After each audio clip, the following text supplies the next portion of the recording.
मैं ऐसे आपसे बात कर रहा हूँ, आपको लग रहा होगा ना कितना कॉन्फिडेंट लड़का है, ऐसे आउटस्पोकन स्टेज पे खड़े होकर बात कर रहे हैं, बट नहीं, मैं बहुत बड़ा इंट्रोवर्ट हूँ भाई, बहुत बड़ा। आप में से है कोई इंट्रोवर्ट?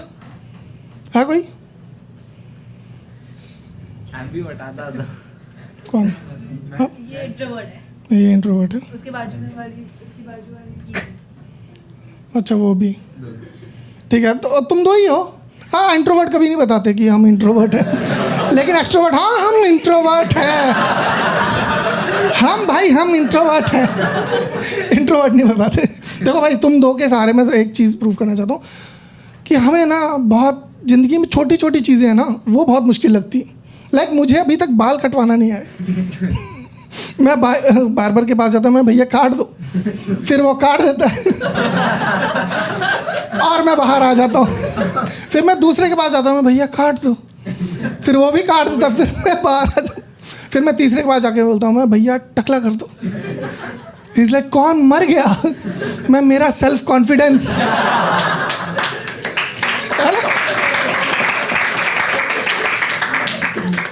अभी रिसेंटली मैंने एक ना बिल्डिंग में शिफ्ट किया, तो उसका बिल्डिंग का वॉचमैन ने ना मुझे ना पहले दिन आते आते ना सलाम कर दिया, सलूट कर दिया। अब मुझे नहीं पता नहीं यार सलूट का रिप्लाई क्या देना है। आप में से किसी को पता है क्या? वापस सलूट करूं? क्या करूं मैं? क्या करूं मैं? तो ऑकवर्ड सा मूवमेंट बन गया था। मैंने उसको तोड़ने के लिए ना उसको 100 रुपये दे दिए। अब वो रोज मुझे सलूट कर रहा है यार। पहले 3-4 दिन तो प्रेशर में आके मैंने दे दिए, अब हर बार देने के लिए नहीं है ना मेरे पास 100 रुपये। अब वॉचमैन की वजह से मुझे सेविंग्स करनी पड़ रही है यार। मैं ऑफिस में खाना नहीं खा रहा हूँ, मैं लंच स्किप कर रहा हूँ। मैं नहीं, भैया को पैसे देने, ऊबर नहीं कर सकता आज, तो पैदल चल के ही जाना पड़ेगा। सही बता रहा हूँ, मैं अपनी ही बिल्डिंग में कई बार 4 बारी दीवार फांद के आया हूँ। मैं, भैया दिख जाएंगे, सलूट कर देंगे, पैसे देना पड़ेंगे। अब तो मैं सोच रहा हूँ मैं बिल्डिंग ही चेंज कर लेता हूँ यार। अब मुझे ऐसी बिल्डिंग में घर लेना जहाँ वॉचमैन ही ना हो, क्योंकि देखो यार, वॉचमैन नहीं होगा क्या होगा? चोरी हो जाएगी ज़्यादा से ज़्यादा। ये वॉचमैन मुझे चोरी से ज़्यादा महंगा पड़ रहा है यार। समझ रहे हो? और मेरे साथ, मैं लूटना मुझे मंजूर है, मुझे लूट के ले जाएंगे, मैं पुलिस में कंप्लेंट भी नहीं करूँगा, मैं ना, बात करनी पड़ेगी यार वहाँ पर, समझ रहे हो? पुलिस वालों को समझाना पड़ेगा, और वो एक बारी में समझते नहीं है यार, बार बार बुलाएंगे। हम लोग नहीं, मैं पैसे और कमा लूँगा, बस मुझसे बात मत करो। बचपन से ऐसा है यार मेरे साथ, बचपन से ही ऐसा है। मेरे को बचपन में ना एक बारी 7th स्टैंडर्ड में था, मुझे साइकिल लेके दी घर वालों ने। मेरे दोस्त मेरी साइकिल मुझसे मांग के ले जाते थे, सारा दिन मेरे सामने घुमा रहे हैं, लेकिन मैं वापस नहीं मांग पा रहा हूँ। सिर्फ मेरी ही साइकिल पे मेरी ही क्रश को फंसा लिया उन्होंने यार, और मैं कुछ बोल ही नहीं पा रहा हूँ। बहुत ज़्यादा प्रॉब्लम हो रही थी यार। और उससे बड़ी प्रॉब्लम पता क्या है कि एक दिन मैं वो साइकिल चला रहा था, मेरी क्रश ने देखा, कहती ये रोहित की साइकिल है ना। मैं उसको बताना चाह रहा हूँ, नहीं बहन, ये मेरी साइकिल है। बट मेरे अंदर का इंट्रोवर्ट, नहीं भाई रहने देना, अब जो परसेप्शन उसने बना लिया है ठीक है। देखो वर्ड काउंट कितने, पहले उसको समझाना है कि नहीं मेरी साइकिल है, फिर उसे बताना है कि वो मुझसे मांग के ले जाता था, फिर वो प्रूफ कर रहा है। मैं नहीं, तुम अपनी जगह खुश हो, I don't give a fuck. Crush हो ठीक है, लेकिन इंट्रोवर्ट भाई बहुत ज़्यादा है ना अंदर से। अभी रिसेंटली मेरा एक कज़न है, उसके घर बेबी हुआ है, तो है क्यों? किसी ने पूछा क्यों? नहीं, हाँ उसके घर बेबी हुआ है, मतलब काफ़ी सालों से है, 6-7 साल का बच्चा है। तो उसको लेके जा रहा था कहीं पर, मैं उससे पूछा कहाँ जा रहा है? कह रहा है इसको थेरेपिस्ट के पास लेके जा रहा है। मैं क्यों भाई, क्या हो गया? कहता कुछ नहीं यार, 1 हफ्ता पहले चिल्ला दिया था इस पे, तब से ये बच्चा म्यूट हो गया है। पास में बाजू में ना मेरा कज़न खड़ा था बंटी, कहते यार ये बहुत सही है यार, आजकल मेरा बाप तो मुझे दौड़ा दौड़ा के पीटता था, लेकिन मुझे छोड़ो, उसको कोई थेरेपिस्ट के पास नहीं लेके गया यार। उसको, मेरे बाप को एक बार दादाजी ने समझाया था कि बेटा बंटी को पीटना नहीं है, पीटने से बच्चे स्ट्रांग हो जाते हैं। तुम इनसे बात करो, बात करके इमोशनल हो जाते हैं। तो मैंने पूछा, मैं तो फिर तेरा बाप तुझसे बात करता था? कहता नहीं, फिर बात करके फिर पीटता था, इसलिए मैं आज इमोशनली स्ट्रांग हूँ।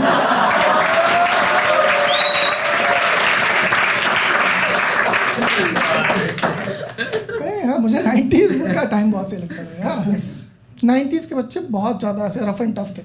लाइक उस टाइम पे आपने याद होगा अगर कि टीवी की तार के आगे ना स्विच नहीं होता था, तो बच्चे डायरेक्ट तार पकड़ के घुसा देते थे सॉकेट में यार, है ना। पीछे से माँ चिल्ला रही है, बेटा ऐसे तारें टिकेंगी नहीं, ये ले माचिस की तिलियां।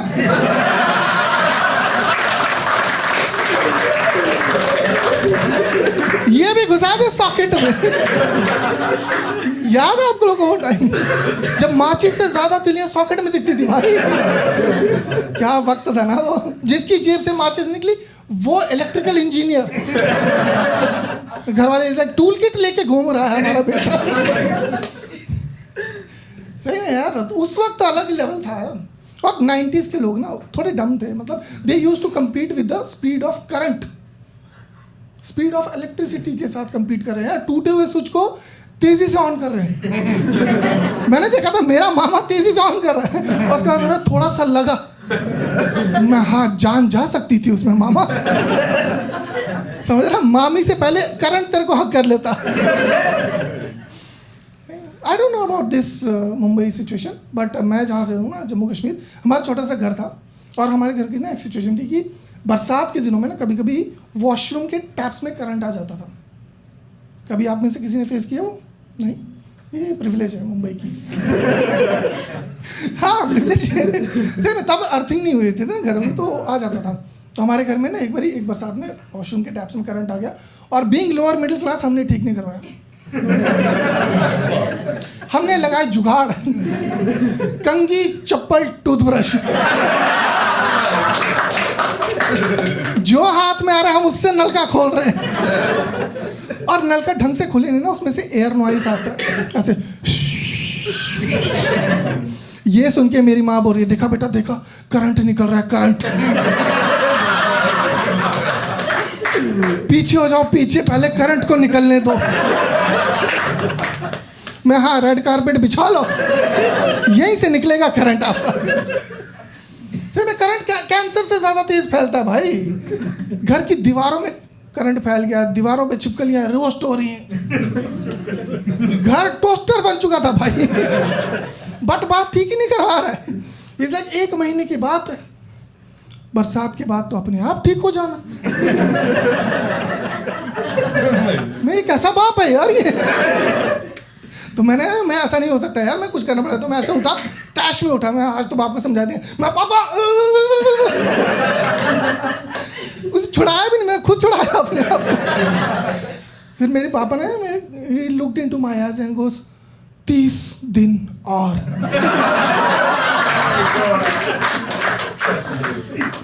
मैं कैसा सेडिस्ट बाप है यार ये। सही में यार, आजकल के बच्चे कुछ भी मांग लेते हैं यार, मुंह खोल के। हम नहीं मांग पाते थे घर वालों से कुछ भी, हम नहीं मांग पाए आज तक। सही बता रहा हूँ, मैं अपनी बात बता रहा हूँ। मैं जब छोटा था ना, मेरे दांत मुंह से 8 इंच बाहर थे यार। लेकिन मैं बाप से कभी ब्रेसेस नहीं मांग पाया। सही में, मेरे को देख के बचपन में, आपको अभी तो ठीक लग रहा है ना, मेरे को आप बचपन में देखते ना, ऐसा लगता था मेरे मुंह में किसी ने पियानो डाल के तोड़ दिया है भाई। मुंह में 4 दांत, चारों अलग अलग कलर और साइज के। पहला इतना, दूसरा इतना, तीसरा इतना, और चौथा इतना, और चारों जबड़े के साथ जुड़े हुए थे ऐसे। सही बता रहा हूँ, मेरे मुंह से शब्द नहीं, सुर निकलते थे। सुर। सा और शाह इस बात पे डिपेंड करता था कि भाई की जीभ किस दांत को जाके टच करेगी। साशा बोलने में भाई की जीभ को समरसॉल्ट करना पड़ता था, और सीता बोलते तो निकल जाती थी यार। सही में, मेरे को बर्थडे पे नहीं लोग बुलाते थे यार, डर जाते थे। सही में, क्योंकि मैं केक खाता था ना, तो दांतों से क्रीम तो खींच लेता था। लेकिन गैप्स की वजह से ना एक जिगजैग पैटर्न छोड़ता था यार। मेरे खाए केक को देख ऐसा लगता है किसी ने जेसीबी चला दिया। सही में मुझे, और मेरा लव बाइट, ओह से बता रहा हूँ, एक बार बंदी को दिया था, मैं बंदी देख के डर गई, कहती ये क्या किया। पहला दांत यहाँ, दूसरा यहाँ, तीसरा उसको ढूंढने की हिम्मत ही नहीं उसकी। कहती ये क्या है, मैं love bite for marking territory. कहती सुनो, टेरिटरी ना क्लोज्ड बाउंड्री के साथ होती है, समझ रहे। ये निशान देख के ऐसा लग रहा है तुमने नाला सपारा में प्लॉट काटे। अब इसमें खंबे गाड़ के वायरिंग कर दो, फिर बनेगी टेरिटरी। मेरे को उसके पास लेके गए, डॉक्टर के पास, डेंटिस्ट के पास लेकर गए। वो देख के मना कर दिया उसने, कहता नहीं। कहता नहीं बेटा, ये ऐसे होते, मैं ऐसे कर देता, ये ऐसे हैं, इनको पहले ऐसे करना पड़ेगा फिर ऐसे आएंगे, नॉट पॉसिबल। और मैं उसको बोल रहा, इनको ऐसे करना ही नहीं ना, इन्हीं की छाया में दूसरा लगा दो। वो देख रहा, कहता हाँ बेटा, फिर तुम पे कहावत भी बिल्कुल फिट बैठेगी कि अतुल के दांत खाने के और दिखाने के और। मैं इतनी बकचोदी कर रहा हूँ ना। मैं खुद यार नाइन्थ स्टैंडर्ड में था, तब मैंने पहली बार किसी के ब्रेसेस लगे हुए देखे थे। मैं देख के पागल ही हो गया। हमारे स्कूल में लड़की है, उसके ब्रेसेस लगे हुए थे। मैं यार क्या बात है, मुंह में तारे, क्यों, मैं जम्मू कश्मीर से हूँ यार।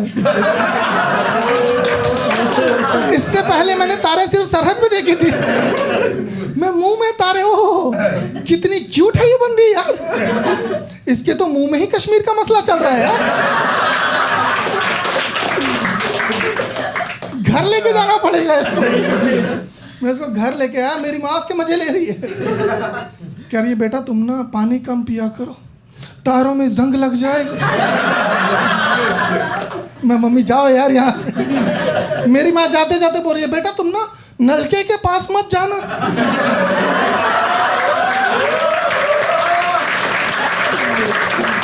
मुंह में नंगी तारे लेके घूम रही, करंट लग जाए। मम्मी जाओ यार। सही में बचपन में बहुत ज़्यादा फैसिनेट हो गया था यार ब्रेसेस से, बहुत ज़्यादा। और सर आप कंफर्म करना ये चीज़, अगर आप बचपन में किसी चीज़ से फैसिनेट हो जाओ, आप मरते दम तक हर चीज़ में वही ढूंढते हो ना, है ना। हर चीज़ में सही बता रहा हूँ। मैं आज भी पॉर्न देखने बैठता हूँ, मैं ब्रेसेस कैटेगरी सर्च करता हूँ। देखो तुम लोग बहुत सही हो यार, तुम लोग सिर्फ हंस रहे हो। लास्ट टाइम ये जोक किया, एक बंदा खड़ा हो गया, क्या था भाई, ब्रेसेस प्लस ग्लासेस करेगा।